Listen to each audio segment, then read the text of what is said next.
शादी के बाद पहली रात यानी सुहागरात मनाने का इस्लामिक तरीका क्या है।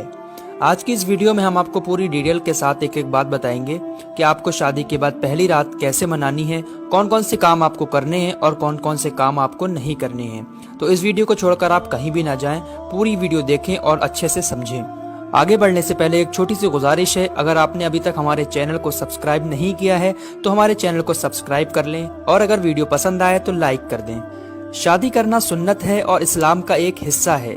अगर कोई शख्स बिना किसी जायज वजह के शादी नहीं करता या शादी करने में देरी करता है तो ये इस्लाम के खिलाफ है। इसलिए हर एक इंसान को शादी करनी चाहिए। जिन लोगों की शादी होने वाली होती है उनमें से बहुत सारे लोगों के दिमाग में कुछ सवाल होते हैं कि इस्लाम के हिसाब से शादी के बाद पहली रात में क्या करना चाहिए, इसको मनाने का इस्लामिक तरीका क्या है। हम यहाँ पहली रात की कुछ बातें करेंगे, लेकिन आपसे गुजारिश है कि आप इन बातों को सिर्फ इस्लामिक तरीका समझने की नियत से ही सुनिएगा। दिल में कोई गंदगी ना रखें और ना ही कोई गलत कमेंट करें। हमारा मकसद सिर्फ उन लोगों को इस्लामिक तरीका बताना है जिन लोगों को इसमें मालूमात कम है। तो चलिए शुरू करते हैं।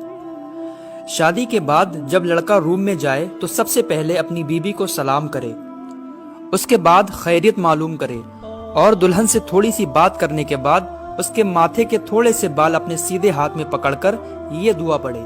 यहाँ पर रोककर मैं आपको अपने नबी का एक फरमान सुना दूं। हुजूर सल्लल्लाहु ताला अलैहि वसल्लम ने फरमाया, जब कोई शख्स निकाह करे और पहली रात में अपनी बीबी के पास जाए तो नरमी के साथ अपनी दुल्हन की पेशानी के थोड़े से बाल अपने सीधे हाथ में पकड़कर ये दुआ पढ़े।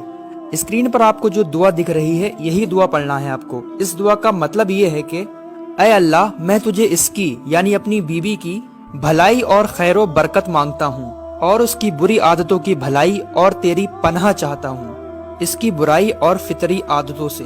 अबू दाऊद की हदीस पाक है ये, जिल्द नंबर 2 पेज नंबर 150, और ये हदीस पाक बुखारी शरीफ की जिल्द नंबर 3 सफ़ा नंबर 473 में भी मौजूद है। और एक बहुत जरूरी बात, पेशानी के बाल पकड़कर दुआ करने से पहले अपनी बीवी को इस बारे में बता दें कि ये हुजूर सल्लल्लाहु ताला अलैहि वसल्लम का हुक्म है, वरना जिस लड़की को मालूम नहीं होगा वो कुछ गलत ना समझने लगे। इसलिए मैं लड़कियों से भी गुजारिश करता हूँ कि इस वीडियो को अच्छे से देखें और अपने नबी के इस फरमान को समझ लें। इसके बाद अगर आपने वुजू ना किया हो तो वुजू कर लें और 2 रकात नफिल अल्लाह का शुक्र अदा करने और अल्लाह से दुआ करने के लिए पढ़िए। आपको जमात बनाकर नमाज पढ़नी है, यानी लड़का आगे इमाम बनकर खड़ा हो और लड़की उसके पीछे खड़ी हो और दोनों साथ में नमाज पढ़ें। आपको नमाज की नियत इस तरीके से करनी है। नियत की मैंने 2 रकात नमाज नफिल शुक्राने की वास्ते अल्लाह ताला के, मुँह मेरा काबे शरीफ की तरफ, अल्लाहु अकबर। फिर हमेशा जैसे नमाज पढ़ते हो वैसे ही नमाज पढ़ें।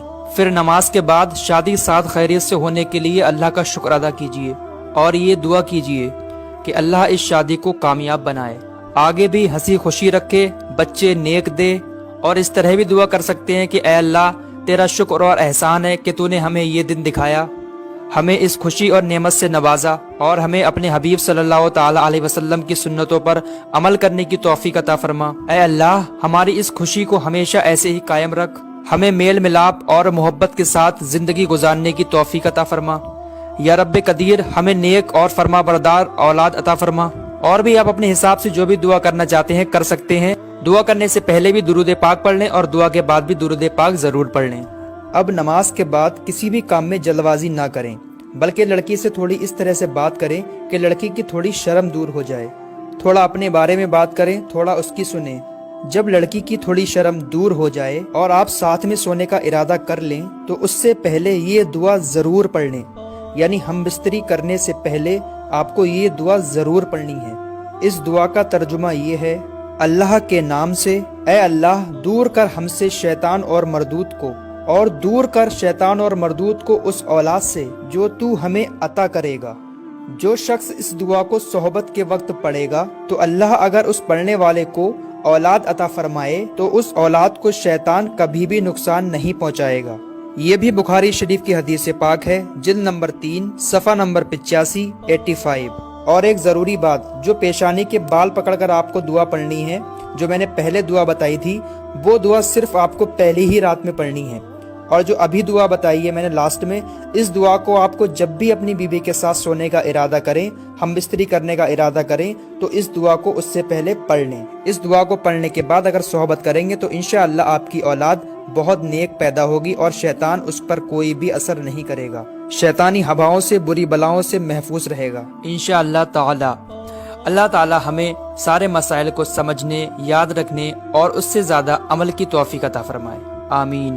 बराए करम इस पैगाम को दूसरों को भी शेयर कीजिए। अल्लाह रब्बुल इज़्ज़त आपको इसका अजर अजीम ज़रूर देगा।